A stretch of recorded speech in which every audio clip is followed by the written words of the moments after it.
Assalamualaikum warahmatullahi wabarakatuh.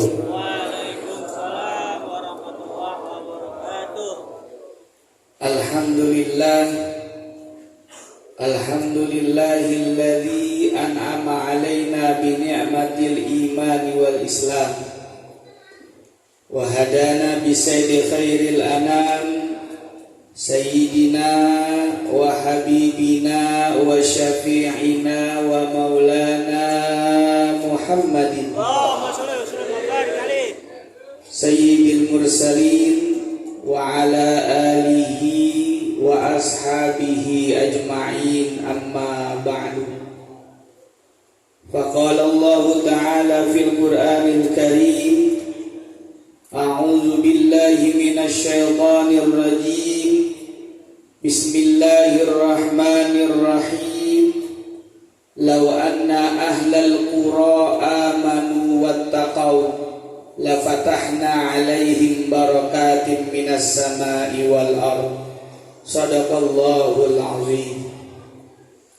Hadratul mukarram yang kita hormati dan yang kita muliakan, para alimil ulama, para orang tua, para sesepuh, para tokoh masyarakat, wabil khususil khusus yang kita hormati dan yang kita muliakan, guru kita bersama Al-Mukarram Bapak Kiai Haji Dr. Taufikur Rahman MSI. Kita doakan mudah-mudahan beliau sehat walafiat, diberikan panjang umur dan ilmunya manfaat untuk kita dunia dan akhirat. Amin ya robbal. Dan juga hadir tengah-tengah kita guru kita Al-Mukarram Bapak Kiai Haji Dr. Andes Hanafi. Kita doakan mudah-mudahan beliau sehat walafiat.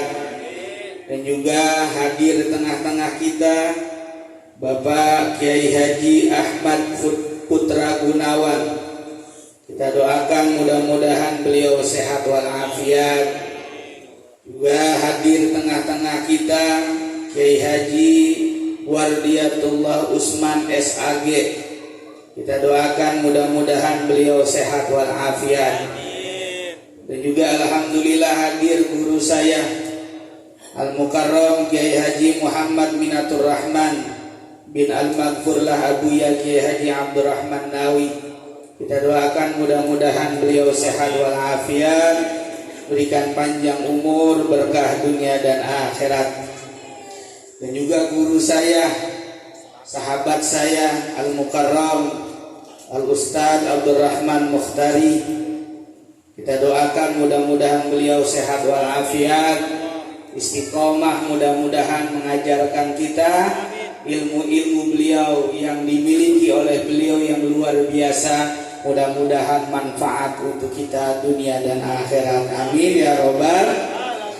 Dan juga yang telah memberikan sambutan Bapak Lurah Jati Padang, Bapak Insinyur Salim El Fuad. Kita doakan Pak Lurah mudah-mudahan sehat walafiat. Dan juga Pak RW 09 Jati Padang, Bapak Hidayatullah, beserta Dewan Kota Jaksel Bapak Farid Rahman. Kita doakan mudah-mudahan beliau sehat walafiat, panjang umur, berkah dunia dan akhirat. Dan juga guru kita yang kita tunggu kehadirannya, insya Allah akan memberikan nasihat ilmu-ilmu kepada kita, Habiban Al-Mahbub Al-Habib Ahmad bin Jindang. Kita doakan mudah-mudahan beliau sehat walafiat. Dan juga yang saya hormati para ketua RW sekelurahan Jati Padang. Dan juga yang saya hormati Bapak Ketua RT. Pak RT ada Pak RT? Ada ya? Alhamdulillah. Karena orang paling sibuk di dunia itu Pak RT. Betul apa enggak? Kalau ada apa-apa kita ngadunya ke siapa? Tetangga kita nih udah ngontrak, berantem, lempar-lemparan piring, kita lapor ke siapa? RT. Motor hilang kagak balik, pertama kita lapor siapa? Keluarga ada yang meninggal, kita lapor siapa? Tuh RT orang paling sibuk di dunia. Saking sibuknya RT kadang-kadang sono ya, bukan di sini. Tahlilan hari ke-7 udah kelar, hari ke-8 RT masih datang. Bininya nanya, mau kemana sih bang? Kata dia gini, kata RT, lah kan lakinya habis meninggal, bininya kagak ada yang nemenin. Lah gua makan RT kudu dampingin. Apa warga gua itu? Tuh RT begitu tuh. Cuma bukan RT sini ya. RT sono jauh di Australia begitu kelakuannya. Tapi mudah-mudahan Pak RT panjang umur, sehat walafiat. Para panitia yang saya hormati, yang bajunya hijau-hijau, luar biasa kompaknya. Para orang tua, para sesepuh, bapak-bapak, ibu-ibu, remaja, putra dan putri, yang mudah-mudahan hadir dan kumpulnya kita, keciptaan kita, giroh dan semangatnya kita, mudah-mudahan dibalas oleh Allah Subhanahu wa Ta'ala. Alhamdulillah wa syukurillah, malam hari yang berbahagia ini atas kudrah, atas pertolongan Allah Subhanahu wa Ta'ala kita bisa berkumpul. Kita bisa mendapatkan nikmat yang besar. Apa nikmat? Yaitu nikmat taufik dan hidayah. Apa itu taufik? Khalqu qudratil abdi li ta'ah. Kemampuan seorang hamba dalam melakukan ketaatan, itu namanya nikmat taufik. Maka kalau ngaji, kalau datang maulid, kalau rajin ke musola, bukan karena dekatnya, bukan karena sehatnya. Berapa banyak orang yang datang ke musola, ke masjid yang jauh, yang dekat kagak sampai. Berapa banyak kadang-kadang yang sehat kagak nyampe, yang sakit sampai nyeret-nyeret kadang-kadang dia nyampe ke masjid. Ya kan? Itu namanya nikmat taufik. Makanya mudah-mudahan kita diberikan istiqomah sehingga nikmat taufik selalu ada dalam diri kita dan Allah selamatkan kita dunia dan akhirat. Amin ya rabbal. Hadirin yang dimuliakan Allah Subhanahu wa Ta'ala. Saya teringat satu makalah orang Arab. Kata orang Arab begini, al-jar qoblad dar. Kalau mau beli tanah, kalau mau beli rumah, jangan lihat murahnya. Kalau mau beli rumah, mau beli tanah, lihat lingkungannya. Murah doang kadang-kadang ketipu kita. Tapi yang dilihat apa? Lingkungannya. Kenapa saya bilang lingkungannya? Karena lingkungan yang baik lama-lama akan membentuk kita untuk jadi orang baik. Tapi kalau kita tinggal di lingkungan gak baik, ngaji kagak ada, majelis taklim kagak ada, guru-guru kagak ada, kiai-kiai kagak ada, bakalan susah kita buat jadi orang baik. Tapi kalau kita tinggal di lingkungan yang baik, guru, kiai banyak, majelis taklim banyak, insya Allah yang awalnya kita belum baik bakal menjadi baik, yang sudah baik istiqomah dalam kebaikan. Makanya Habib Abdullah Al-Haddad mengatakan al-adatu idza rasakhat nasakhat. Kebiasaan yang baik yang terus-menerus kita lakukan, lama-kelamaan akan menghilangkan kebiasaan yang buruk. Sebaliknya, kebiasaan yang buruk yang terus-menerus kita lakukan, lama-lama akan menghilangkan kebiasaan yang baik. Makanya kita bersyukur jadi orang sini, bersyukur jadi orang Jati Padang. Kenapa? Majelis taklim banyak, ustadz banyak, kiai banyak. Kalau ada masalah kita nggak bingung. Kalau orang dulu rumah masih jarang, ustadz masih jarang, kiai masih jarang, majelis taklim masih jarang.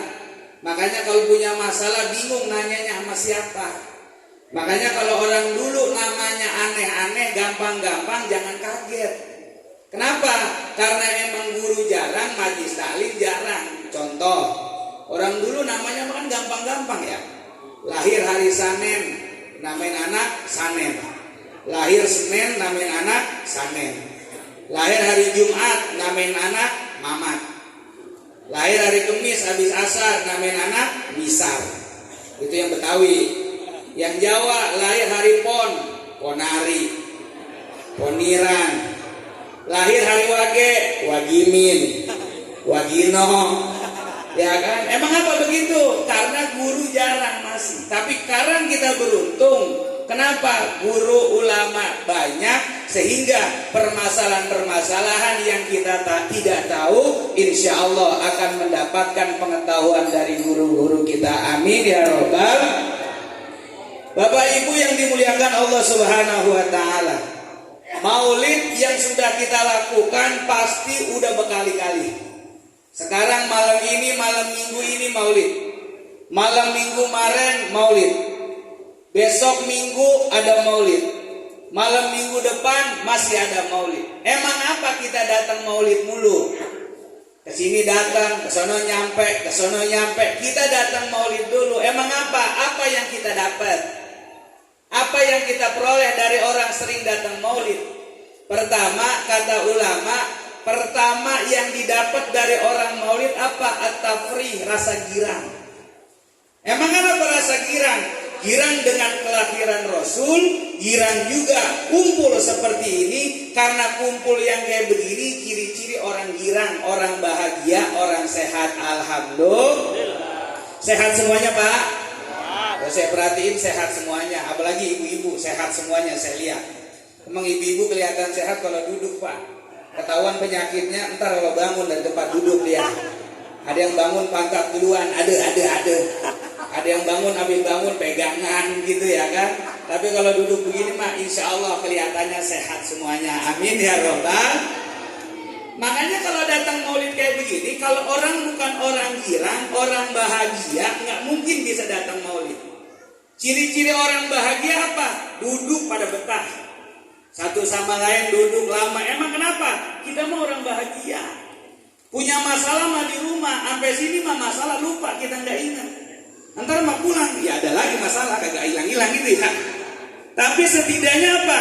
At-tafrih, kita girang dengan apa? Dengan kelahiran Nabi Muhammad Sallallahu Alaihi Wasallam. Ada seorang ulama namanya Abu Mudhaffar, punya guru Abu Musa. Suatu ketika dia bermimpi ketemu Rasulullah Sallallahu Alaihi Wasallam. Dalam mimpinya dia bicara sama Rasul, ya Rasul, umat-umatmu sedang melakukan hadir di peringatan maulidnya Nabi Muhammad Sallallahu Alaihi Wasallam. Apa kata Nabi Muhammad? Man fariha bina farihna biha. Orang yang girang dengan keberadaanku, maka aku akan girang juga dengan beliau. Maka apa? Girangnya kita dengan kelahiran Rasul, ternyata Rasul pun girang dengan kita. Sekarang orang girang susah Pak. Betul apa enggak? Yang banyak orang udah masalah banyak, masalah menumpuk, yang ada orang gampang marah-marah. Betul apa enggak? Sekarang orang marah-marah, Rasul udah ngomong kalau orang marah-marah akal bakal hilang. Kadang-kadang orang marah-marah di jalanan marah-marah. Kita pulang kerja naik motor ngebut, kepepet cuma kesenggol sama spion doang, marah. Salib kita, berhenti. Buka helm. Nyenggol spion, iya Pak, maaf Pak. Kamu nggak tahu siapa saya? Lah kita belum kenalan Pak, gimana kita baru tahu? Marah-marah di jalan. Jangankan di jalan, di masjid aja ada orang marah-marah. Kadang-kadang mau bangun, mau masuk ke masjid, mau masuk ke musola marah-marah. Udah jam 11, masjid mau sholat Jumat marah-marah. Pintu buka. Mana nih DKM? Pak Haji marah-marah. Akhirnya merbuat ketakutan manggil DKM. Pak Haji marah-marah. Samperin, ada apa Pak Haji? Pintu buka dong, udah jam 11 nih mau sholat Jumat. Ini nggak dikunci, saya gak bisa masuk. Pintunya digeser Pak Haji. Pintunya digeser, ternyata dia begini aja Pak. Kenapa? Hilang akal gara-gara marah-marah. Ada orang Pak pulang umroh di Jeddah, pengen naik pesawat, duduknya pengennya deket jendela. Dia panggil tour leadernya, ustadznya, Ustadz sini, saya pengen duduk deket jendela.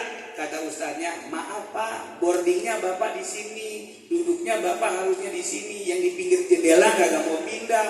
Saya udah bayar mahal, saya mau ngeliat jendela, saya mau lihat pemandangan. Kata ustadz, apa yang mau dilihat Pak? Awan doang isinya. Kagak, saya nggak mau. Nggak bisa Pak. Dari Jeddah sampai dengan Indonesia marah-marah di jalan. Sampai Indonesia apa yang terjadi Pak? di Soekarno-Hatta nggak bisa bangun Pak gara-gara marah-marah. Panggil Ustadznya, Ustadz sini Ustadz, ada apa Pak? Maafin saya, emang kenapa? Saya marah-marah mulu dari tadi. Iya Bapak sih lagi yang marah-marah mulu. Saya nggak bisa bangun Pak Ustadz. Ya gara-gara marah-marah mulu. Istighfar Pak. Astagfirullahaladzim. Bangun Pak. Gak bisa Pak Ustadz. Dideketin. Ternyata Pak seat beltnya belum dibuka sama dia. La ilaha illallah. Pantas aja dia mau begini.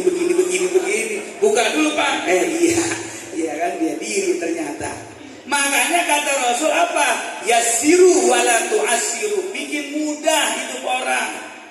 Apa yang diajarkan oleh Nabi Muhammad? Nabi memerintah kita jangan mempersulit orang, bikin mudah orang. Ini kadang-kadang kita udah gak bisa ngebantu, nyusahin. Udah gak bisa nolongin, kadang-kadang ngeribetin. Padahal Nabi ngajarin apa? Jangan bikin susah orang. Kenapa? Kadang-kadang orang nggak kita bagi duit, tapi kalau urusannya dikasih permudah, dia senang. Ramahnya bukan main sama kita. Maaf Pak, kadang-kadang saya kalau khutbah Jumat di mimbar ada tulisan khotib maksimal 15 menit gitu. Kadang-kadang maaf, khotib maksimal 15 menit.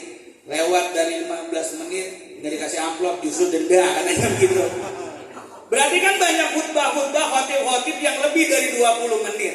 Saya mau tanya sama bapak yang sholat Jumat, pertanyaan saya jawab sama jujur. Lebih ingat khotib yang cepat apa khotib yang lama?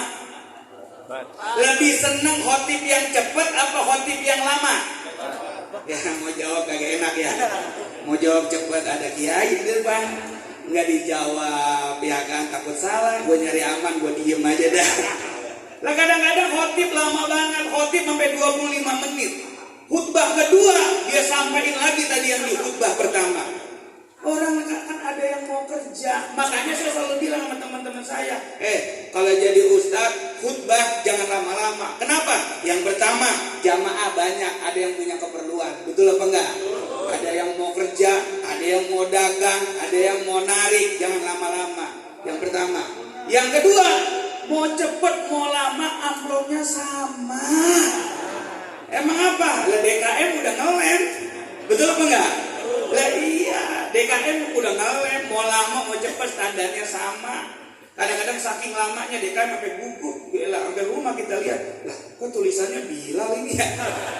Salah ngasih ini ya kan? Oh gara-gara gua lama ini kadang-kadang nih ya. Yassiru wala tu'assiru. Imam juga sama. Imam jangan lama-lama. Emang kenapa?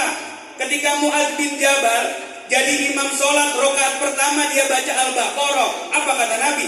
Hai Mu'adz, kau ingin membuat fitnah di antara kaum-kaumku. Apa kata Rasulullah SAW? Memerintahkan sholat imam ayatnya jangan panjang-panjang kalau berjamaah. Coba sholat subuh 2 rakaat. Rakaat pertama Al-Muluk, rakaat kedua Ar-Rahman. Kira-kira besok pada mau ngikut lagi apa kagak? Yang ngeker dulu dia. Imam siapa imam? Wah imam lagu ini mah. Lo pindah. Lah apalagi terawih. Terawih kadang-kadang makmum udah pada apal-apal banget. Apalagi ibu-ibu. Habis maghrib dia makan lapak udah pada nyampe duluan Pak. Sejadah udah nyampe, orangnya tuh lagi pada ngadu kolak semuanya. Ya kan ibu-ibu udah apa? Makanya saya pesan sama DKM, Pak DKM, besok kalau bikin jadwal terawih nama imam jangan pakai ditulis. Emang apa? Biarin makmum kita prank sekalian. Pas datang takbir, ya iya lagi ya. Ya ilaha illallah, bidah. Itu. Tapi ingat, makmum jangan suka ngeritik imam. Ini awas kebiasaan. Kadang-kadang suruh jadi imam kagak bisa, yang ada ngeritik mulu. Jadi imam susah Pak. Jangan dibilang gampang, makmum mah enak tinggal ngikutin. Imam rukuk makmum, imam sujud makmum, imam salam makmum. Enak, Bapak mah gak pakai mikir. Coba jadi imam, kagak mikir, rakaat kedua sujud aja. Kata DKM, imam sujudnya, zikirnya panjang juga ya. Padahal dia lagi mikir, ini gua rakaatnya 1 apa 2 ini ya? 2 apa 1 ini ya? La ilaha illallah. Saya mah ngerasain Pak. Ya kan, ketika jadi imam kadang-kadang kita keder. Itu makanya jadi makmum, doain imam biar sehat. biar panjang umur. Punya rezeki, boleh gak bagi imam? Ya boleh, jangan pakai ngomong, ntar juga dikasih sama DKM. Nah DKM Pak, 5 musola, 5 masjid, mau lebaran ke rumah saya datang, nganterinnya sarung semuanya. Lah emang kita kagak pakai celana apa ya? La ilaha illallah. Makanya imam itu kudu didoain. Yasiru wala tu'asiru. Jadi imam jangan persulit. Emang kenapa? Karena orang juga kadang-kadang punya kebutuhan. Betul apa enggak? Bapak-bapak jangan persulit istri. Kagak mau makan saya. Emang apa nggak mau makan? Gara-gara nonton MasterChef. Kematangan nasi harus 70 derajat. Wah ilaha illallah. Kata bininya biasa makan nasi perah gitu. Jangan bikin persulit, jangan bikin susah. Ada lagi orang bikin susah kadang-kadang. Minjem duit manis banget kayak madu. Giran mau diganti susah apa gampang? Udah ilah galak banget ada. Ada gak yang begitu? Giran minjem manis banget bilang ditagih, galak banget. Jangan Pak. Ya elah jalan-jalan sambil berlayar, punya utang kudu dibayar. Ke KUA bawa bolu, status WA jalan-jalan mulu.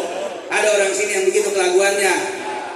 Jangan mempersulit, ibu-ibu, jangan mempersulit. Nawar boleh, cuma jangan kejem-kejem banget. Daster berapa daster? 100.000, 15.000 boleh apa enggak ya kira-kira? Jangan mempersulit. Kenapa? Karena Nabi mengajarkan kepada kita yasiru wala tu'asiru. Beri kabar, beri kemudahan, jangan memberi kesulitan kepada siapa? Kepada orang-orang. Makanya hadir begini kita mah seneng Pak. Senangnya apa? Minimal kita girang. Emang orang Indonesia girangnya begini. Kita makan apa-apa juga kumpul ya. Ada maulid kita kumpul, betul apa enggak? Ada orang yang meninggal kita kumpul. Ada orang yang baru lahiran akikah kita kumpul. Makanya umat Islam di Indonesia, orang luar negeri meneliti susah diadu domba. Kenapa? Orangnya sering kumpul. Apalagi potongan-potongan tukang kopi. Wa ilaha illallah. Asal ada kopi kapal api sama rokok sebatang aja udah kumpul kita mah. Kenapa? Orang Indonesia demen kumpul. Yang gak pernah ketemu gara-gara maulid ketemu apa enggak? Ketemu. Negor yang muda, lu kerja di mana? Gua kerja di sini. Yang muda. Rada tuaan dikit negor. Anak lu berapa? Gua 3. Lu berapa? 2. Makin tua negor. Cucu lu berapa? Gua 5. Gua 7. Makin tua dikit negor. Alternatif mana sekarang penyakit? Gua ilaha illallah. Udah main akur-akuran penyakit dia. 80 ketemu 80 tahun negor. Lu siapa ya? Lalu siapa? Gua. Lalu siapa? Udah ramai dia berdua, yang lain nonton aja udah. Artinya apa? Emang kita begini. Yang pertama, emang kesenangan orang Indonesia kumpul. Makanya kemarin 3 tahun yang lalu kita diuji sama Allah Subhanahu wa taala dengan COVID-19. Kumpul-kumpul kagak boleh. Ya terumbukan ente doang, bukan jamaah doang, termasuk ustaz. Puyeng juga kita. Ngajar kagak boleh. Ceramah dibatal-batalin. Lah untung bae ada orang yang meninggal gitu ya. Kata kita innalillahi wa inna ilaihi rajiun. Asal habis subuh jam 6 kalau ada yang assalamualaikum udah neraka aja kita. Wah meninggal nih. Ya lah lurah WA Covid Pak Ustaz. Ya lah apes aja lagi kita. 3 tahun yang lalu boleh gak kita kumpul? Terawih boleh apa enggak? Jumatan boleh apa enggak? Diuji kita. Walaupun pasti saya yakin orang sini ada yang bandel. Kagak boleh Jumatan, paling nyelap-nyelip pora-pora. Sarung diikat di pinggang, pici dilipet di kantong, jalan pakai pangsi. Tahu-tahu imam udah nungguin di atas. Ya kan dia sholat aja, pas mau keluar Satpol PP pada diri di situ. Musyawarah sama imam, kita lewat mana ini kita pulang. La ilaha illallah. Terawih juga aneh terawih. Ustaz terawih tetap. Ya udah kita datang. Lampu dimatiin, pintu tutup. Yang saya kagak habis pikir, sendal dimasukin semuanya. Ini masih lagi nggak ngomongin orang sini, orang Bogor. Cuma katanya kelakuannya kayak orang sini sih begitu katanya. Emang kenapa? Diuji sama Allah Subhanahu wa taala. Tapi alhamdulillah kita lolos dari ujian. Sekarang kita hidup dalam keadaan damai. Amin ya robbal. Emang ujian macam-macam Pak. Baik ujian hidup, kadang-kadang di keluarga juga ujian. Kadang-kadang bapak punya anak soleh dan soleha, istri jadi ujian. Makanya kudu sabar Pak. Nabi ngajarin sabar. Emang apa? Kadang-kadang ujian enggak dari bawah, dari atas, enggak dari depan, dari belakang. Punya istri ngomel mulu. Ada gak yang punya istri galak banget di sini? Kalau bapak punya istri ngomel mulu, saya punya guru mengatakan, entar di dunia akhirat bapak nggak bakal disiksa. Emang apa Pak Ustaz? Di dunia udah tersiksa banget. Tapi syukurin Pak. Kenapa? Itu pilihan Allah yang terbaik. Ini jangan pakai iri. Ini kadang-kadang iri. Iri sama temen. Bang, iya, lu mah enak banget. Enak apa sih? Punya bini asal gua lewat rumah lu senyum. Asal gua datang ke rumah lu disuguhin kopi senyum. Gua dengar-dengar gak pernah berantem. Kita iri sama dia, ternyata dia iri sama kita. Apa kata dia? Enakan lu bang. Emang apa? Lu mah masih bisa ngobrol. Bini gua mah diem mulu, kupingnya budek. Kata kita, iya ya. Enakan kita ya ternyata ya. Penyakit kita kan begitu. Ya, penyakit kita mikirin bagaimana Allah kasih nikmat sama orang lain, tapi lupa bagaimana Allah memberikan nikmat sama diri kita.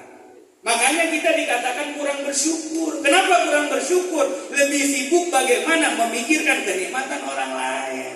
Makanya Pak, syukur apa sih? Kalau kata Imam Nawawi dalam Qaulul Tubyan, asyukru al-farahul hasil. Syukur, senengin sama yang kita punya. Contoh, Bapak dapat kue kotak, syukurin.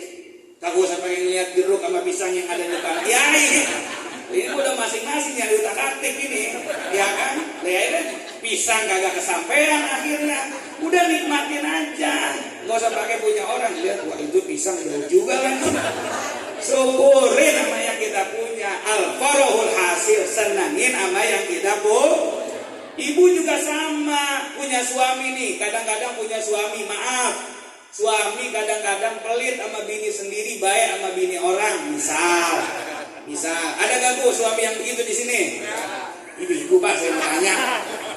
Bu, ada gak suaminya yang pelit sama bini sendiri, baik sama bini orang? Wah, ternyata kenceng amat itu dia. Ada gak? Ada Pak Ustaz. Siapa? Tukang nyawer. Bini siapa itu saya tanya? Bininya minta duit dikasih gocap, kira nyawer, dengkul sampai goyang, cepet. Bini siapa itu? Ustaz melarang joget, saya nggak melarang joget. Kalau mau joget yang benar, gimana caranya? Istri bawa ke kamar, pintu kunci, nyalain musik, joget sama bini berdua. Boleh apa enggak? Tangan Pak Ustaz gatel biasa nepok, kasih dia cepet. 5 kali tepok, udah gope dia dapat. 10 kali nepok, 1 juta dia dapat. Senang apa enggak Bu? Senang dia Pak. Bapak puas nempok, dia dapat 1 juta. Cuma bini keluar kamar, jalannya udah ngegang aja bini dia. Anaknya negor, mak kok jalannya kagak lurus, bapak lu kenceng banget nepoknya. Bukan suami doang, kadang-kadang baik sama bini orang, ibu juga sama. Nih, ibu-ibu, maaf ya, kadang-kadang sama suami sendiri kurang ramah. Giliran sama suami orang ramah banget. Giliran suami mau pergi, cuma nanya doang, mana bang? Giliran suami orang lewat, bapak dari mana Pak? Mampir Pak. Kata laki-laki ramah banget. Makanya kadang-kadang ujian datang macam-macam Pak. Istri kadang-kadang solehah, suami udah soleh, ibu diuji, punya suami soleh, punya anak soleh dan solehah. Mertua kadang-kadang bawel banget. Saking mertua bawel banget, istri Pak kadang-kadang sampai nggak kuat. Mantu lapor sama Mama Dede, masuk TV, Mama curhat dong. Kata Mama silakan. Mama, mertua saya cerewet mah. Mertuanya nonton TV di rumah, pulang gua gedik nih bocah. La ilaha illallah. Ujian Pak, dari mana saja ada. Makanya dalam Islam diajarkan, selain kita bersyukur, adalah kita dianjurkan oleh Rasulullah Sallallahu Alaihi Wasallam sabar Pak dalam menghadapi kehidupan. Jangankan Bapak, saya aja penceramah pernah diuji Pak sama panitia. Saya tinggal di Kelapa II, diundang ceramah daerah Bojong Sari, diuji Pak saya. Telepon sama panitia, Ustaz berangkat jam berapa? Habis maghrib. Kelamaan Pak Ustaz, Jalan Raya Sawangan macet. Udah kita jemput aja Pak Ustaz. Kebetulan jamaah saya ada yang kerja di DLAJ Pak Ustaz. Oh ya udah nggak apa-apa. Bayangan saya kan DLAJ kan yang punya jalanan ya, punya mobil patroli ya. Habis di berapa? Habis maghrib Pak Ustaz. Oh ya udah. Datang habis maghrib, selesai. Saya tanya, dari mana Bang? Bojong Sari Pak Ustaz, mau jemput. Oh ya udah kita berangkat. Saya nanya sama dia, naik mobil siapa? Naik mobil saya apa naik mobil ente? Ustaz naik mobil saya aja, mobil saya mah cepet. Mobil Ustaz terus nyusul aja belakangan, katanya begitu. Saya keluar dari rumah ke jalanan, ada mobil, innalillahi, mobil ambulan Pak. Allah, saya telinga, ada lagi yang jemput gua ini ya. Akhirnya dalam hati saya, masa ini ya, mobil saya udah berangkat lagi.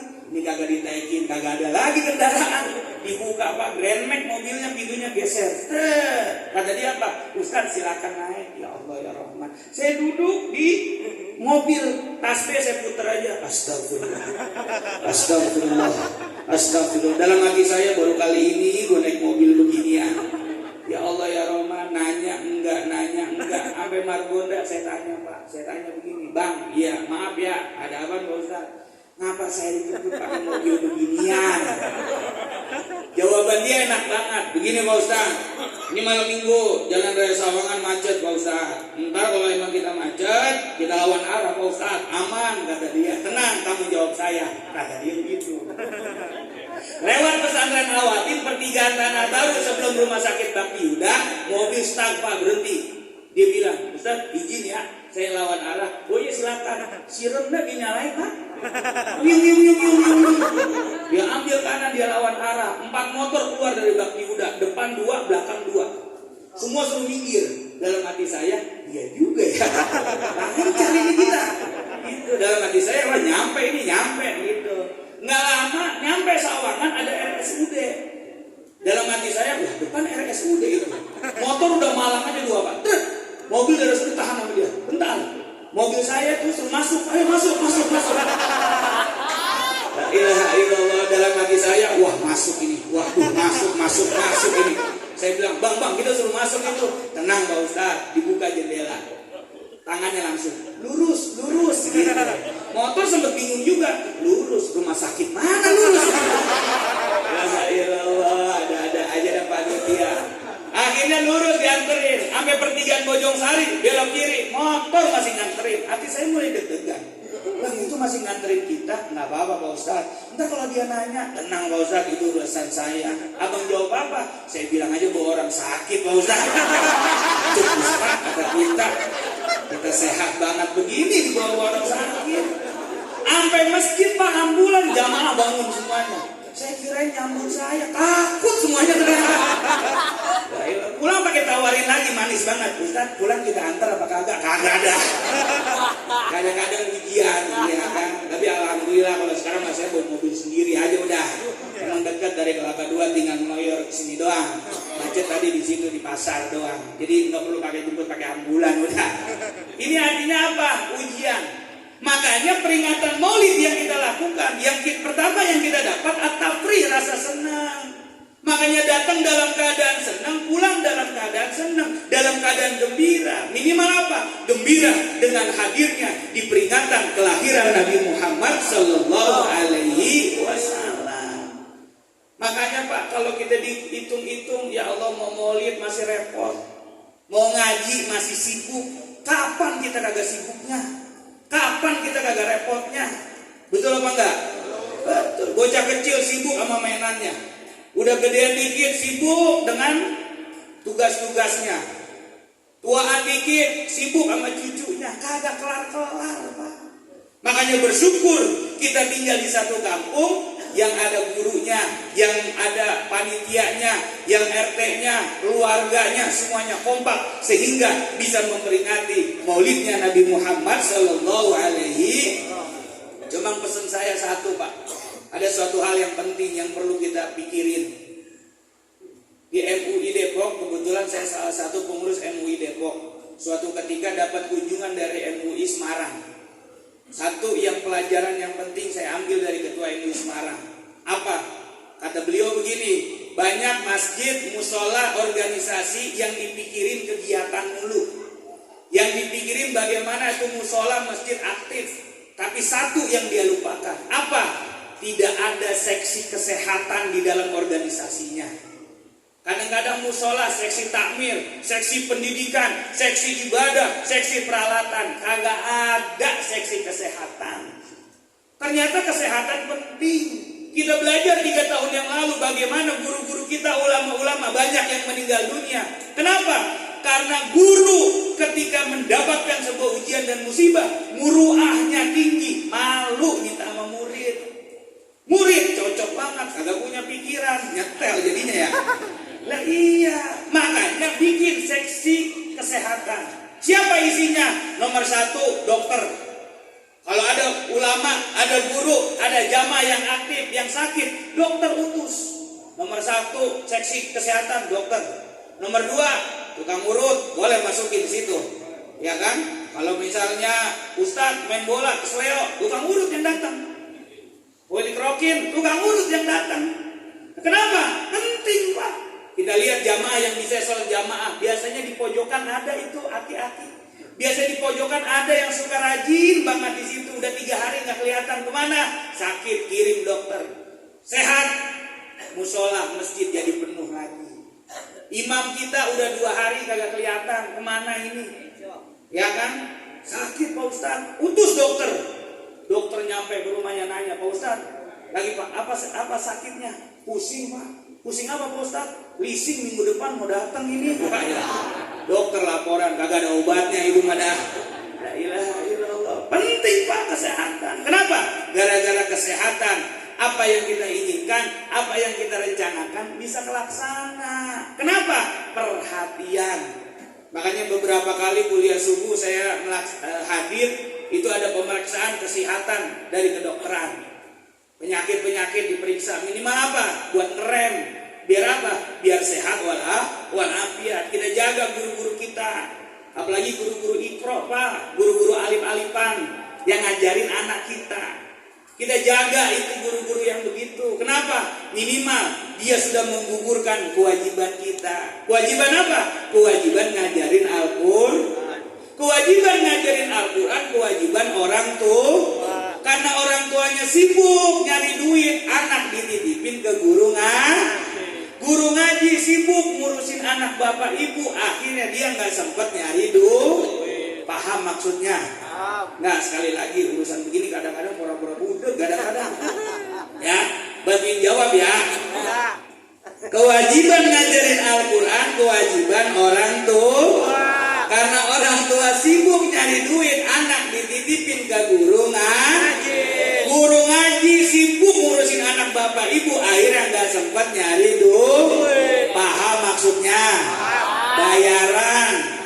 Cuma kadang-kadang ngaji suruh bayaran sebulan gocap pakai ditawar. Jigo dah. Ngaji jigo sehari 1.000. Nah udah bilang minjalik. Masuk Ragunan Pak udah 15.000 net monyet.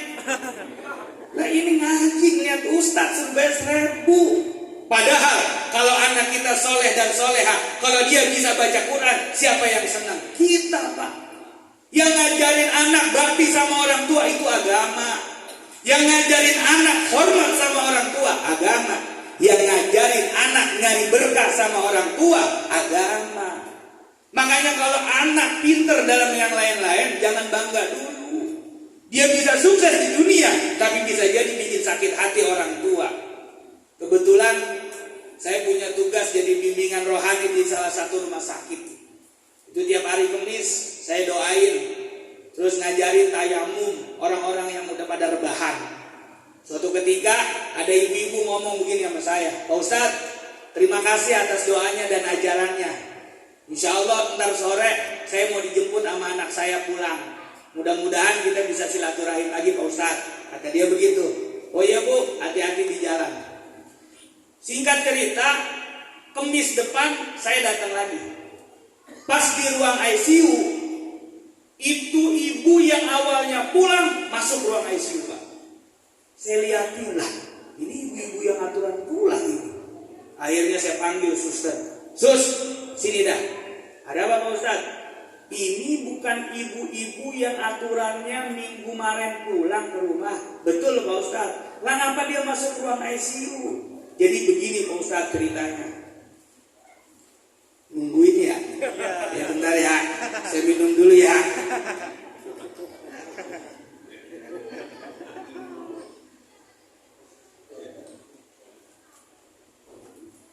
Alhamdulillah. Saya panggil, Sus sini. Ini ngapa ibu ini kok ada di ruang ICU? Dia kagak jadi pulang. Jadi begini ceritanya Pak Ustadz. Dia punya anak 4 biji, anaknya sukses-sukses Pak Ustadz. Rumah sakit udah dibayar sama dia. Kita juga suster udah dikasih duit, dikasih tips sama dia. Cuma ternyata itu 4-4-nya pada mau keluar negeri. Suami istri ada urusan, ada kerjaan. Akhirnya dia nitipin ibunya 4 hari di rumah sakit, masukin ruang VVIP. 4 hari kemudian katanya baru mau dijemput. Ibu yang dengar kabar begitu, yang aturan mau pulang, ternyata disuruh masukin rumah sakit lagi. Bukannya girang, ngedrop, kepikiran. Akhirnya apa? Sampai ruang ICU. Kabar terakhir sampai meninggal dunia. Apa sebabnya? Karena anak tidak sadar. Suksesnya dia gara-gara orang tua. Hebatnya dia gara-gara orang tua. Bahagianya dia karena gara-gara orang tua. Siapa yang ngajarin kayak gitu? Agama. Kalau bukan agama maka gak bakalan. Makanya anak muda bentengi dengan agama. Agar apa?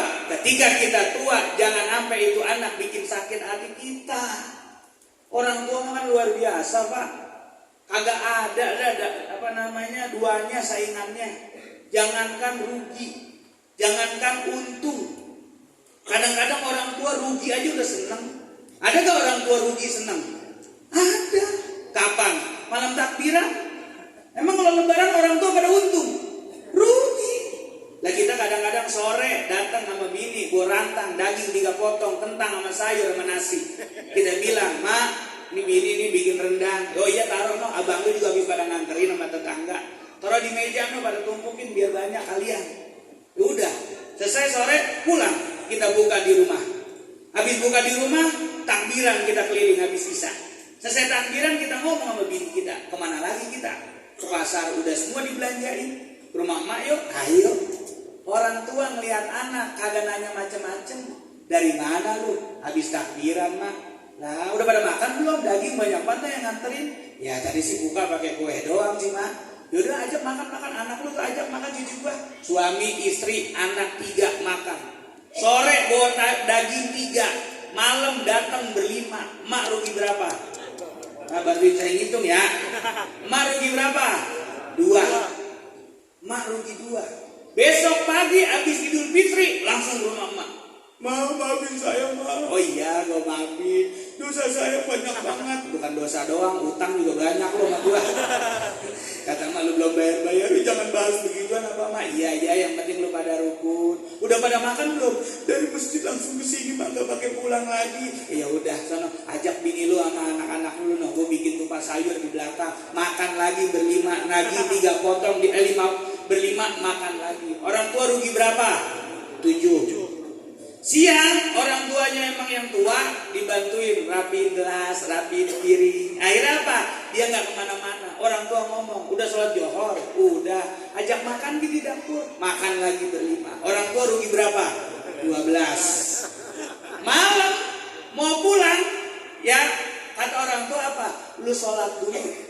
Habis sholat lu makan, sampai rumah lu tinggal tidur, makan lagi berlima. Orang tua rugi berapa? 17. Seharian anak jongkok aja di rumah orang tua, 17 potong daging dibuat sama dia. Orang tua kira-kira kesel apa kagak? Marah apa enggak? Girang. Yang penting anaknya pada akur. Tuh orang tua jasanya nggak ada duanya. Makanya Pak, saya punya guru mengatakan, kalau ke rumah orang tua lihat nih 3. Yang pertama apa? Ke rumah orang tua kalau masih hidup lihat dapurnya. Ajarin bini, kalau mau ke rumah emak, lihat dapurnya. Kalau ada beras tinggal tiris, beliin. Ini jangan kebalik. Datang ke rumah orang tua, tegak banget begini jalan. "Ma, iya sehat." Pulang, miring seadanya. Temen yang ngomong, "Dari mana lu?" "Mak gua habis dapat bansos ini." Beras emaknya sama telur dibuat-buatin, kemudian dibawa pulang. Kalau ke rumah orang tua, jalan jangan tegak, kudu miring. Itu pertama. Yang kedua, kalau ke rumah orang tua apa? Lihat dompetnya. Lagi udah aki-aki udah tua. Kadang-kadang kalau kontrakan kagak punya, gusuran kagak dapat, duit udah tinggal 5 ribuan sama 2 ribuan. Selipin yang merah, brerot doanya. Tuh orang tua. Yang ketiga, kalau ke rumah orang tua, lihat pakaiannya. Kadang-kadang orang tua main di dapur mulu, main di belakang mulu, pakai kaos itu mulu. Nah, kaosnya kaos partai lagi. SBJK kan udah lama banget ini ya. Beliin yang baru. Kenapa? Karena orang tua kita bisa sukses, kita bisa bahagia gara-gara jasa orang tua. Wah, jangankan ibu, bapak aja udah jasanya banyak banget. Kadang-kadang ibu udah kita pulang kerja Pak jam 10, dia lagi gendongin anak aja. Kata bini kita apa? Bang, lihat bocah itu kagak bisa tidur, mata melotot baik. Lakinya ngomong, emang dari mana sih lu? Ya tadi habis maghrib keluar, bentaran beli telur. Wah, anak gua sawan bangke ini namanya. Melotot aja, gimana ya bang? Saya udah baca ayat kursi, dia melotot aja. Ya kan, akhirnya bapaknya keluar pintu, teriak kenceng, guk guk, guk guk guk guk. Maknya ngomong, tidur, ada anjing keluar mah. Tidur bocah Pak, padahal bapaknya di anjing-anjingin sama dia. La ilaha illallah, itu jasa Pak. Makanya nggak ada dalilnya anak bisa ngelawan sama orang tua. Ada yang nanya sama saya, Ustaz, saya pengen banget dah punya anak yang berbakti sama saya. Nabi udah ngasih kunci. Apa kata Nabi? Birru aba'akum tabirrukum abna'akum. Baktinya kalian kepada orang tua, anak akan bakti sama kita. Jangan berharap kita akan mendapatkan anak yang bakti sama kita kalau seandainya kita nggak bakti dulu sama orang tua.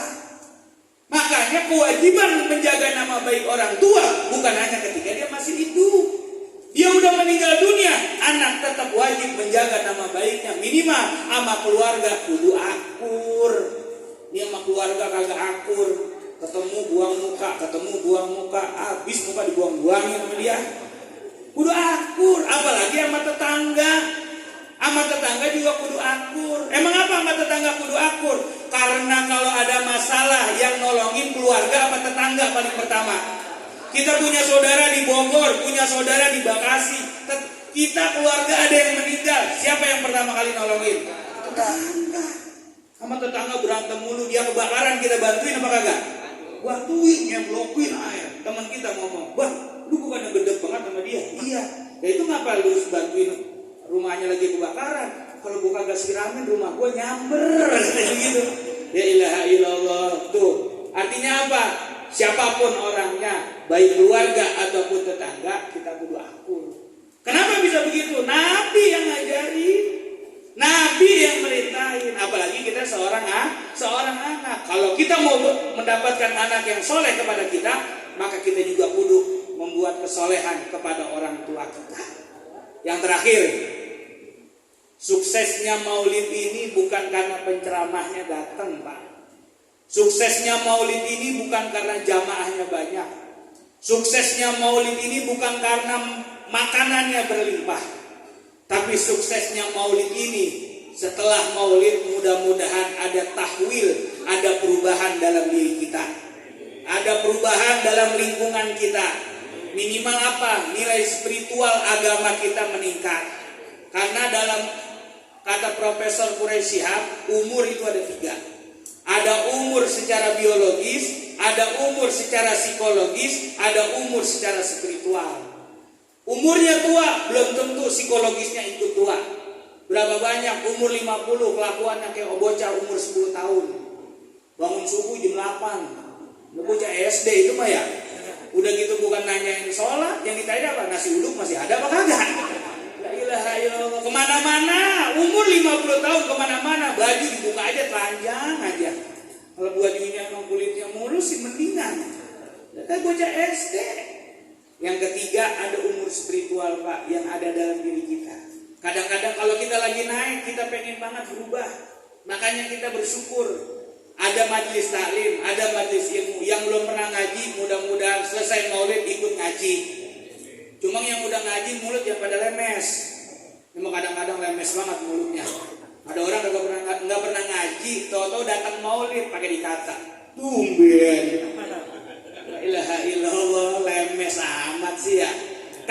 ngaji datang maulid boleh apa enggak? Boleh. Bisa jadi dia datang maulid, makan makanan ada yang di maulid, dia mendapatkan keberkahan.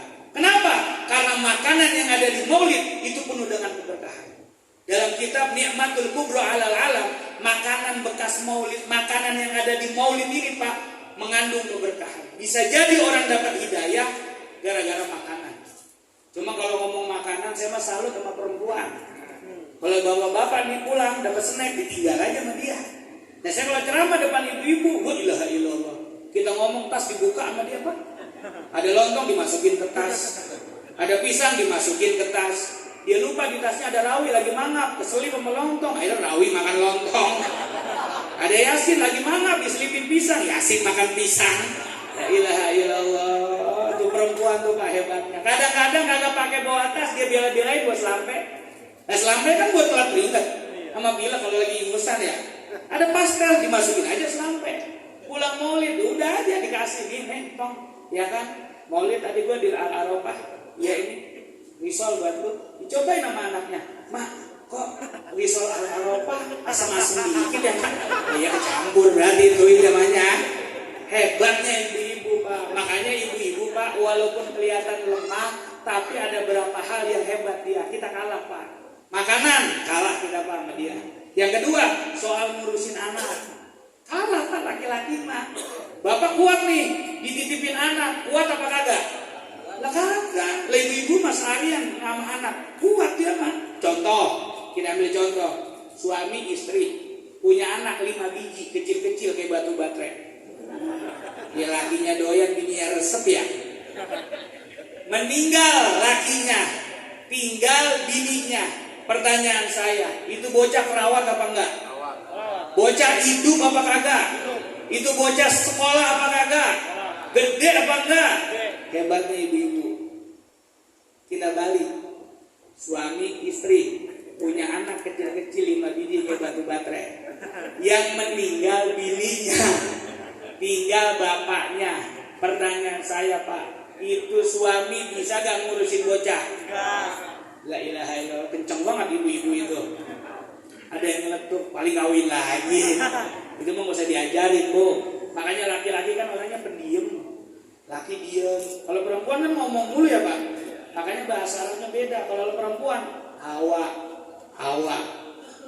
Laki-laki Adam, mingkem.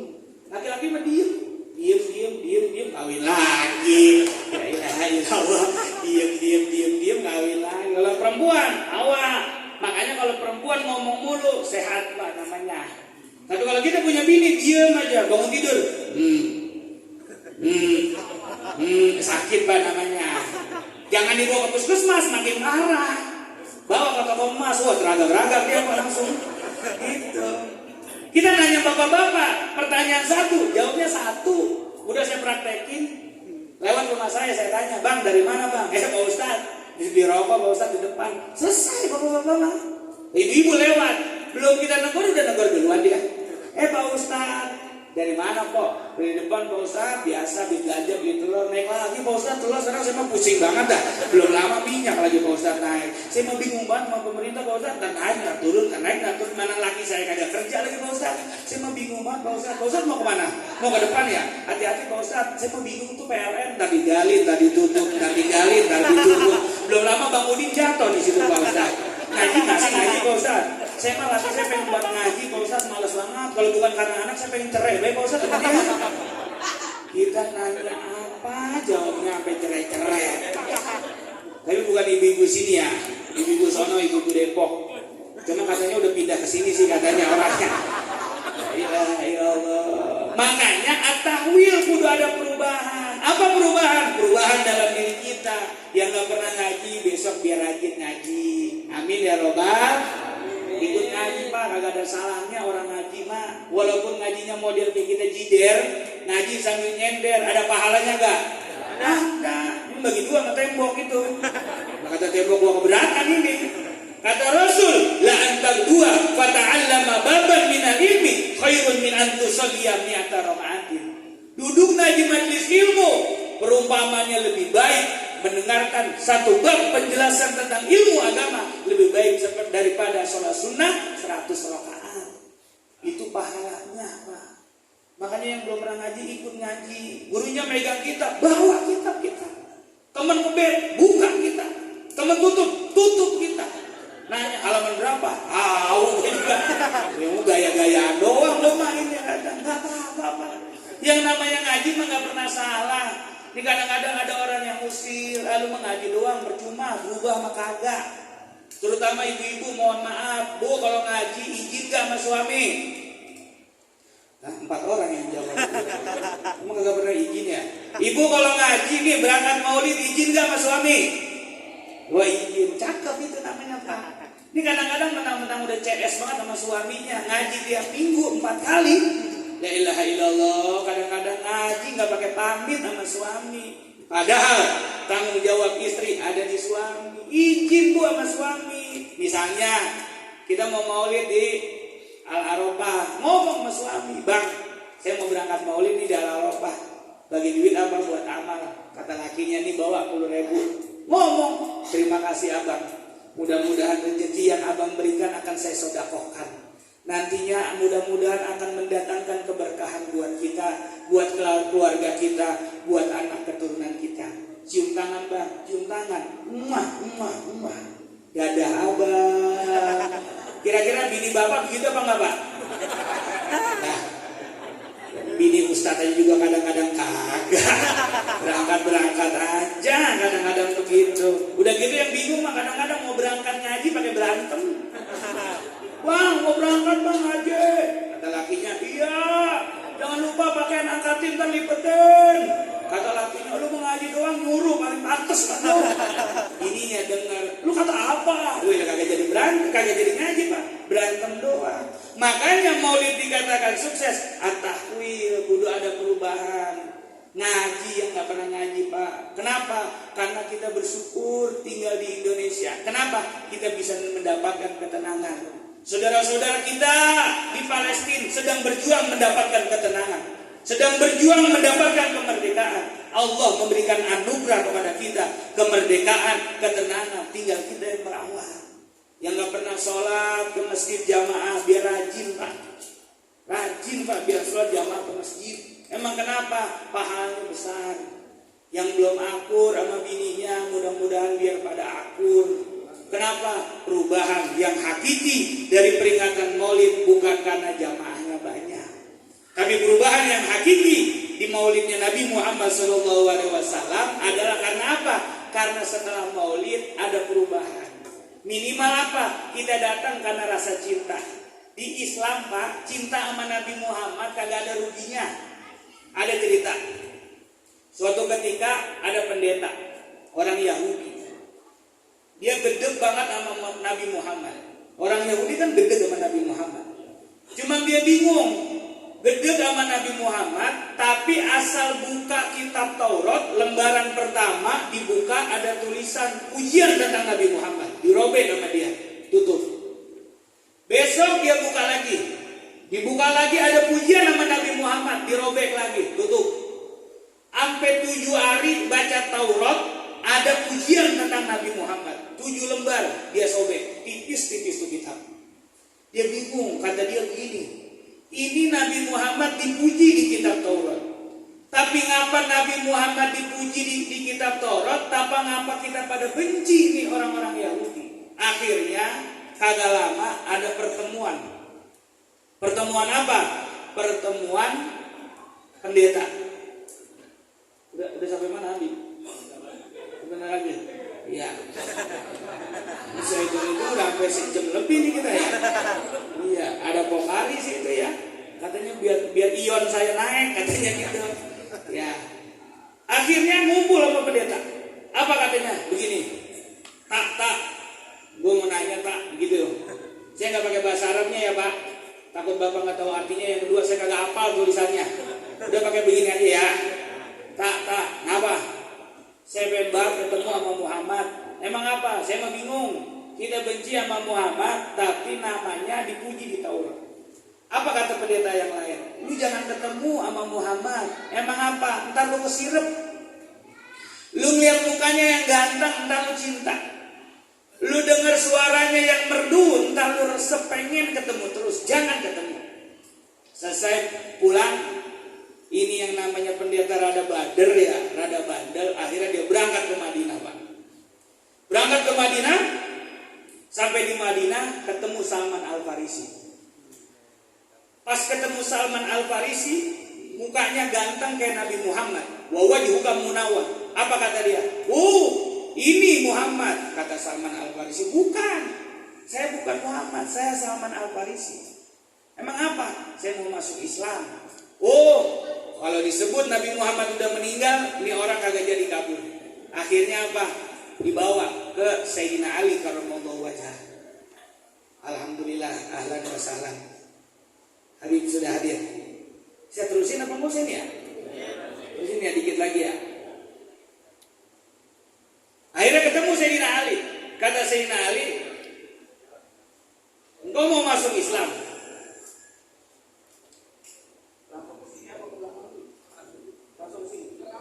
Langsung drama? Hah? Ya udah. Intinya cinta dengan Nabi Muhammad mendapatkan keuntungan dunia dan akhirat. Amin ya rabbal alamin.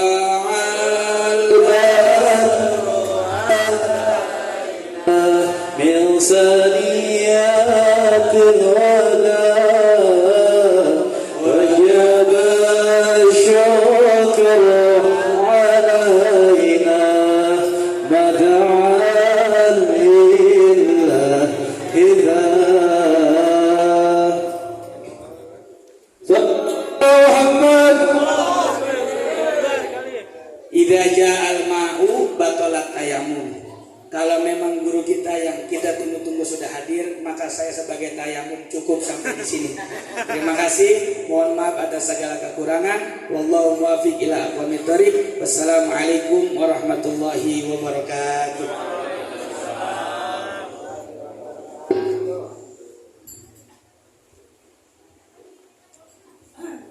Ya, untuk mau'izatul hasanah yang kedua yang akan disampaikan oleh Habibina Al-Habib Ahmad bin Novel bin Jindan bin Salim bin Jindan.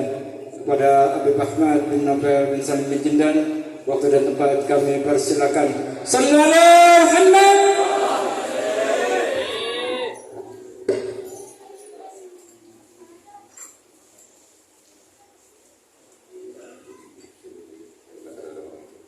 Assalamualaikum warahmatullahi wabarakatuh.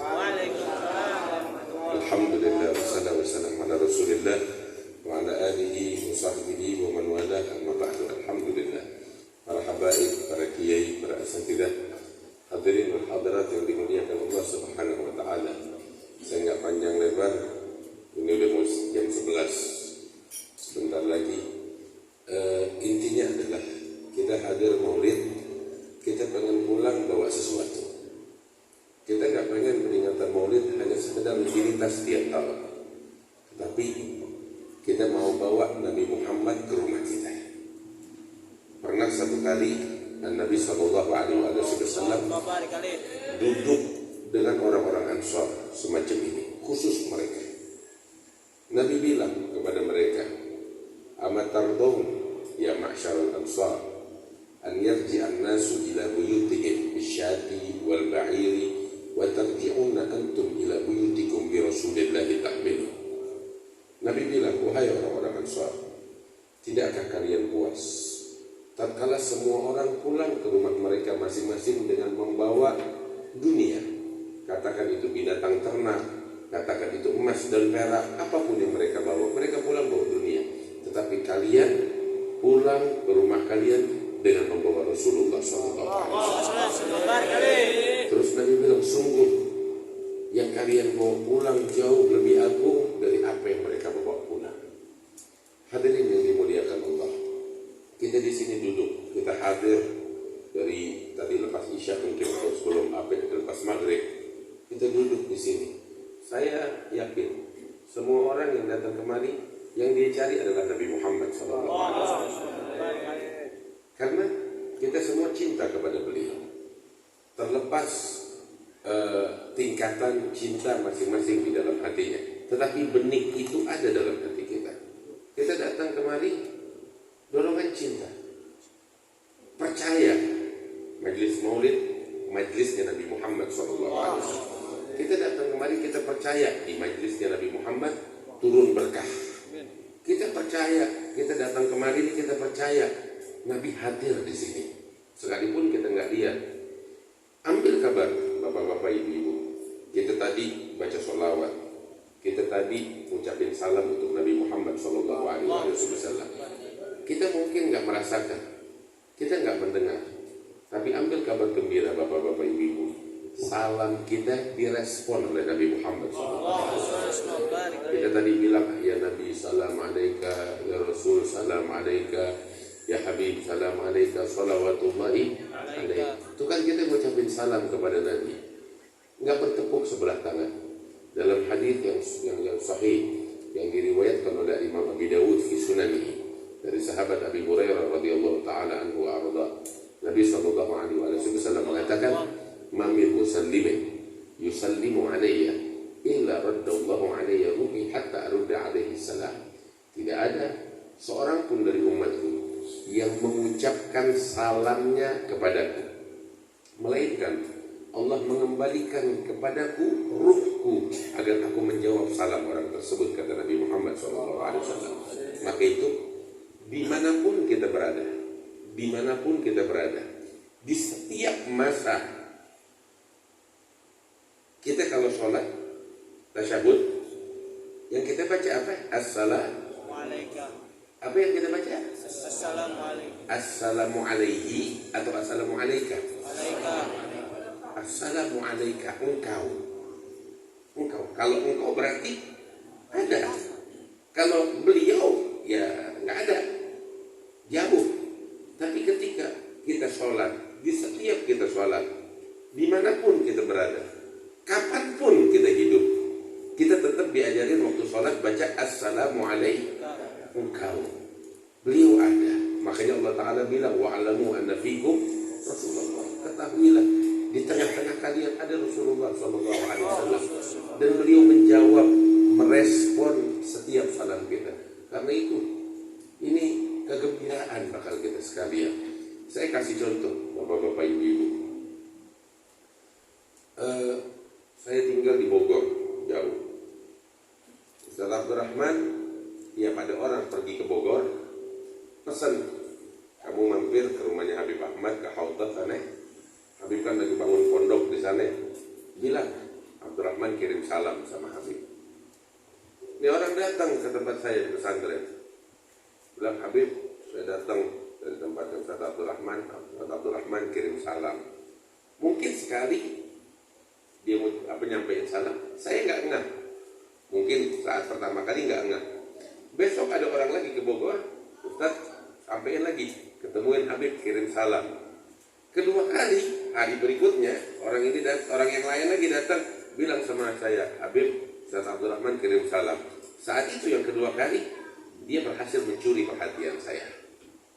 Oh iya, Waalaikumsalam. Hari ketiga kirim salam lagi untuk orang lain lagi, makin saya perhatian. Hari keempat dikirim orang lagi, makin saya penasaran. Iya kan? Selalu ada di benak saya, ada apa nih? Kenapa terus-terusan mengirim salam? Tiap hari kayak begitu. Sampai kalau ada hari, satu kali dia absen gak ngirim orang, saya tanya, tumben nih hari kagak ada. Iya kan? Nah kita kalau tiap hari, nih tiap hari kita baca maulid, tiap hari kita sholawatan, ya, ini sampai semuanya kepada Nabi Muhammad SAW, akan mencuri perhatian Nabi Muhammad, merampas perhatian Nabi Muhammad SAW. Bapak-bapak, ibu-ibu, jangankan kita nih yang cinta sama Nabi, manusia, orang beriman, batu itu kan sebagaimana di dalam hadis sahih, mereka ini batu mengucapkan salam kepada Nabi Muhammad SAW. Nabi waktu di Madinah itu pernah bilang, inilah Allah. Saya itu tahu kalimat Allah di sini adalah ditaukid, menegaskan. Sesungguhnya saya masih tahu betul dan masih ingat betul bebatuan yang ada di Mekah, di jalan tertentu ada sebut nama Nabi tempatnya, saya masih di Mekah, dia selalu tiap saya lewat ngucapin salam kepada saya. Nabi ingat sama batu yang selalu ngucapin salam kepada beliau. Bagaimana kira-kira kita umatnya? Pasti beliau ingat. Direspon oleh Rasulullah SAW. Dan kalau kita terus-terusan mengucapkan salam, salawat, hari kiamat beliau nggak bakal lupakan kita dengan syafaatnya, insya Allah. Beliau bakal ingat sama kita, dicari kita bakal dicari insya Allah hari kiamat. Mana itu yang suka salawatan sama saya? Mana itu yang suka bikin maulid sama saya, untuk saya? Diingat oleh Rasulullah SAW. Karena itu kita beruntung. Dan cuma seperti saya bilang, kan kita datang kemarin ini dorongan cinta. Yang kita cari Nabi Muhammad SAW, kita direspon oleh Rasulullah. Nah pulang jangan cuma bawa perkataan, tapi pulang kita bawa Nabi Muhammad SAW, bawa akhlaknya, bawa ajarannya, bawa syariatnya, bawa ilmunya. Bapak-bapak, ibu-ibu, kita nggak mau sekedar lantunan. Ini lantunan yang kita lantunkan, ya mungkin mayoritas kita nggak paham apa artinya, iya kan? Kitab Maulid itu Simtud Durar yang dibaca. Yang paham mungkin para kiai, para ulama. Ya, tapi mayoritas orang paham nggak? Kagak. Kalau nggak ada terjemahannya sama sekali nggak paham. Gosidah yang dilantunkan, puji-pujian untuk Rasulullah, pada paham nggak? Enggak. Segitu kita nggak paham, kita merasakan kenikmatan. Gimana coba kalau kita paham? Lebih nikmat lagi. Nggak paham aja enak, nggak paham aja kita nangis, nggak paham aja kita terbawa dengan iramanya, dengan kenikmatannya. Ini namanya bahasa hati, bahasa hatinya para pecinta. Kita nggak paham, tapi rasanya masuk ke dalam hati kita. Segitu kita nggak paham. Bayangin coba kalau kita paham bagaimana. Itu kan ini Simtud Durar yang kita baca nih, ibaratnya apa tahu? Surat cinta. Surat cinta seorang Habib Ali Habsyi kepada Rasulullah. Ungkapan cinta beliau tuangin di sini. Kita nggak paham, kita ngerasain. Gimana kira-kira kalau kita paham isi surat cintanya Habib Ali kepada Rasulullah? Lebih nikmat lagi kan? Tapi bayangin coba, gimana kalau kira-kira kalau kita yang jadi si pecinta itu? Itu lebih dahsyat lagi. Kita baca surat pecinta aja, kita terbawa dengan suasananya. Bagaimana kiranya kalau kita jadi si pecinta itu? Allah, mudah-mudahan kita semua jadi orang-orang yang mencintai. Nah, bawa Nabi Muhammad ke rumah kita. Bawa bagaimana? Kita nggak mau cuma sekedar di sini. Kita mau nih barang, bawa ke rumah kita. Bikin maulid nggak harus cuma sekedar di masjid. Di rumah kita, mana keluarga kita? Mereka duduk, ayo baca rawih. Sekalipun cuma satu kali setahun, kita rayakan Rasulullah SAW. Jadi anak-anak kita tahu siapa sosok Nabi Muhammad SAW. Apa tugas kita di dalam memperingati kelahiran Rasulullah SAW. Jadi mereka pikir tanggung jawab itu tahu.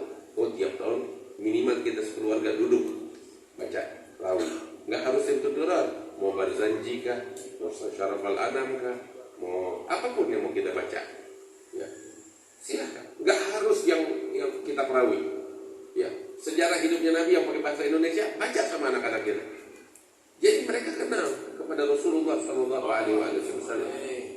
Sebab kalau kita kenal Nabi, ambil kabar, kita bakal jatuh cinta sama beliau. Katanya kan, nggak kenal nggak sah. Berarti kalau kenal, sayang. Sayyidina Ali bin Abi Thalib bilang, man ra'ahu badihatan haba, wa man khalatahu ma'rifatan ahabba. Orang kalau melihat Nabi di permukaan sekilas, seger dengan kewibawaan yang maha dahsyat itu. Nabi itu berwibawa, penguasa di muka bumi, Kaisar Romawi yang berkuasa setengah dunia dikuasai oleh dia. Maharaja Persia berkuasa di setengah bumi yang lain. Mereka tuh para penguasa dunia. Kalau dengar namanya Nabi Muhammad, lutut mereka gemeteran. Karena wibawa Nabi besar Muhammad itu amat sangat dahsyat. Benar. Sampai Abu Sufyan bin Harb ketika dipanggil oleh Kaisar Romawi, diinterogasi, pengen tahu tentang sosok Nabi Muhammad, nih Kaisar Romawi di hadapan pembesar Romawi, sampai mereka itu ketakutan. Sampai setelah kisahnya yang panjang itu, interogasi yang panjang itu, Abu Sufyan bin Harb diusir. Setelah itu Abu Sufyan ngomong sama orang-orang Mekah nih, orang-orang kafir, lagat amira Amr bin Abi Kabsyah an yakhafuhu maliku Bani Asfar. Ini perkaranya Nabi Muhammad ini sungguh telah membuat Kaisar Romawi ketakutan. Artinya agama yang dibawa oleh Nabi Muhammad membuat Kaisar Romawi ketakutan. Padahal Nabi Muhammad cuma kirim sepucuk surat, cuma 4 baris suratnya. Tapi Kaisar Romawi begitu terima, ketakutan, gemeteran. Semua kerajaannya itu pembesar-pembesar semuanya ketakutan. Itu wibawanya Nabi Muhammad SAW. Sepucuk surat membuat mereka kelabakan dan ketakutan. Sayyidina Ali bilang, man ra'ahu badihatan haba, orang kalau lihat Nabi Muhammad di permukaan sekilas seger. Wa man khalatahu ma'rifatan ahabba. Tapi kalau udah bercampur sama Nabi Muhammad SAW, kenal dekat sama Nabi, pasti bakal jatuh cinta kepada beliau. Masya Allah. Ya gimana enggak? Akhlaknya mulia, santun, budi pekertinya begitu agung. Jarir bin Abdullah Al-Bajali, beliau bilang, mundu aslam tuh marani Rasulullah sallallahu alaihi wasallam illa mutabassima. Saya sejak masuk Islam, Nabi nggak pernah lihat saya di mata jumpa dengan mata kecuali beliau tersenyum di wajah saya. Coba orang kalau digituin gimana nggak jatuh cinta coba? Nabi kalau duduk sama sahabat-sahabat yang macam begini nih, Nabi kalau duduk sama sahabat-sahabat yang macam begini, ini semua orang yang duduk depan Nabi merasa dirinya sendiri yang paling disayang sama Nabi. Yang merasa bukan cuma satu orang, semua yang duduk merasa dirinya yang paling disayang. Kenapa? Saking besarnya perhatian Nabi kepada setiap individu dari mereka. Hingga setiap individu merasa, ini Nabi sayang banget sama gue, lebih dari yang lain. Semua berasa kayak begitu. Itu yang istimewa dari Rasulullah SAW, akhlak mulia. Bapak-bapak, ibu-ibu, ini kisah macam begini, bawa ke rumah kita. Perdengarkan kepada anak-anak kita dan keluarga kita. Kita bawa Rasulullah ke rumah kita. Sebab kalau kita nggak memperkenalkan Rasulullah kepada anak keluarga kita, maka mereka akan kenal orang lain. Iya kan? Makanya yang mereka kenal dari YouTube, yang mereka kenal dari media sosial. Ya. Nabi Muhammad, ya paling di maulid doang, segitu juga gak paham. Kan saya. Nah, kita mau pulang bawa Nabi Muhammad ke rumah. Bawa sejarah hidupnya. Perdengarkan kepada mereka. Wih, gimana caranya? Alhamdulillah sekarang kita enak. Semuanya ada di media sosial, mau cari Nabi Muhammad. Ya, sejarah hidupnya itu tinggal download doang, banyak. Itu minimal kalau kita nggak bisa ngaji sama ulama. Ya, tapi lebih bagus lagi kita datang kepada para kiai kita, ulama-ulama kita, agar mereka mengajarkan, memperkenalkan kepada kita sosok Nabi Muhammad SAW. Pergi ke toko kitab, beli buku sejarah Nabi Muhammad SAW. Baca untuk mereka, jangan suruh baca, mereka nggak bakal baca. Tapi kita bacakan, duduk nih, kita sajikan Nabi Muhammad begini, akhlaknya begini, kisahnya begini, ceritanya begini. Ambil kabar, anak-anak kita bakal tertarik. Istri kita juga bakal penasaran kepada sosok Nabi Muhammad SAW.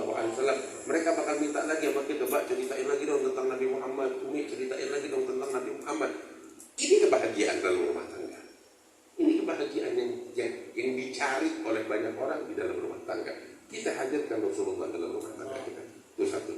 Yang kedua, bawa Nabi Muhammad ke rumah kita itu bagaimana? Bawa sunnahnya. Cari tahu tentang sunnahnya Nabi Muhammad untuk kita jalani. Bapak-bapak, ibu, ayo, suami, istri, saling bahu-membahu. Cari tahu tentang sunnahnya Nabi Muhammad, jalani. Enggak usah muluk-muluk yang besar-besar, enggak. Ya sederhana aja. Contoh, kalau makan, Nabi Muhammad makan bagaimana? Cari tahu, tanya sama ulama kita. Buka di kitab, cari tahu. Ajab kalau makan tuh Nabi ngajarin gimana? Oh, Nabi ngajarin kalau makan duduk. Kalau makan pakai tangan kanan, ya kan, cuci tangan sebelumnya. Lepas makan cuci tangan lagi. Terus kalau makan itu katanya diajarin kita baca Bismillah, ya. Usai makan kita ucapin alhamdulillah. Sederhana. Terus kita syukur sama Allah Ta'ala atas nikmat yang Allah kasih dari makanan itu. Terus jangan sampai berserakan makanannya. Kita hargain setiap nikmat yang Allah kasih bakal kita. Ini kan sunnahnya Nabi Muhammad. Ini doang sederhana kita jalani. Terus kalau minum, tangan kanan. Tapi ngajarin gitu. Pas kita minum kita baca bismillah. Alhamdulillah, bismillah. Alhamdulillah, bismillah. Alhamdulillah 3 kali. Nabi ngajarin gitu. Terus jangan napas di dalam gelasnya. Begitu. Nabi bilang tuh dalam hadisnya yang sahih diriwayatkan oleh Imam Muslim, "Innallaha la yarda min 'abdihi idza akala uklatan aw shariba syarbatan yahmadahu 'alaiha." Nabi sallallahu alaihi wasallam bilang, Allah tuh ridha kepada hambanya kalau makan sesuatu dia mengucapkan alhamdulillah, bersyukur sama Allah. Dia minum seteguk dia mengucapkan alhamdulillah. Bayangin bapak-bapak ibu-ibu, ini ibaratnya apa tahu? Hal yang besar dipres jadi sederhana bakal kita. Apa itu keridhaan Allah yang agung? Dipres nih. Terima keridhaan dengan cara yang gampang, yang mudah. Bagaimana? Kita makan, kenyang perut, senang, ngucapin alhamdulillah, dapat ridhonya Allah. Allahu Akbar. Dapat ridhonya Allah, cuma ngucapin alhamdulillah. Nih, ada kayak begini kita jalanin. Saya kadang tuh bapak-bapak ibu sampai sekarang akal nih nggak bisa cerna. Kenapa?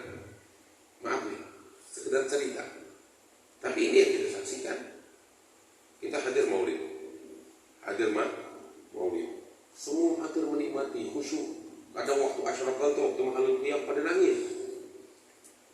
Duduk, habis asyraqal baca doa, ikut mengaminkan, nangis. Habis selesai acara maulid, belum bubar. Sedia nasi kebuli. Makan. Tapi saya lihat sendiri, makan kebuli ini belum bubar nih dari acara maulid. Makan kebuli, minumnya tangan kiri. Saya bingung, ya Allah. Ini bekas maulid mana ya? Masih belum bubar loh. Kita kan suka lihat kayak begitu kan. Makan kebuli, acara maulid, tapi minumnya tangan kiri. Anda nggak bisa cerna tuh bagaimana tuh melihatnya. Seakan-akan maulid yang kita hadirin nggak ada bekas sama sekali. Kita hadir maulid apa enggak? Bukan kagak tahu loh. Semua orang tahu. Minum tangan kanan. Kalau minum tangan kiri hal tercela. Itu dari kecil kita diajarin kayak begitu. Iya kan? Tapi subhanallah hadir maulid, belum bubar maulid, minum tangan kiri. Saya bingung. Ini ada bekasnya hadir maulid. Maka itu pola hidup yang mohon maaf keliru semacam ini, kita perlu usaha untuk mengubahnya. Kalau nggak ada usaha, nggak ada kemauan, nggak ada tekad untuk mengubah, ya nggak bakal berubah. Tapi kita pasang tekad, saya hadir maulid, saya mau berubah. Saya hadir maulid, saya mau ubah pola hidup saya menjadi pola hidup nabawi. Saya mau bawa Nabi Muhammad ke rumah saya. Begitu. Ini sunnahnya kita bawa. Akhlaknya kita bawa, adabnya kita bawa, ajarannya kita bawa. Ya, kita pengen anak kita ngikutin sunnahnya Nabi kan? Jangan cuma disuruh, nggak bisa anak kita disuruh. Tapi anak kita perlu panutan. Kita mau nyuruh anak kita makan tangan kanan, tapi kitanya orang tuanya makan tangan kiri. Gimana tuh coba? Tapi kita contohin. Kita nyuruh anak kita, nah ayo sholat subuh, lu nggak sembahyang subuh, bapaknya tidur. Ya gimana tuh anak mau sholat subuh? Nah pergi ke masjid sono, sholat subuh atau sholat berjamaah di masjid, bapaknya nonton TV. Bapaknya aja nggak bisa disiplin, terus memaksa anaknya untuk disiplin, bagaimana? Kita mulai dari diri kita, jadikan diri kita contoh terbaik bagi anak-anak kita. Ini kalau kita pulang dengan membawa Nabi Muhammad SAW, ambil sahabat yang kita bawa agung, hebat, luar biasa, lebih dari dunia dan seisinya, yaitu Rasulullah SAW. Dan itulah kebahagiaan kita.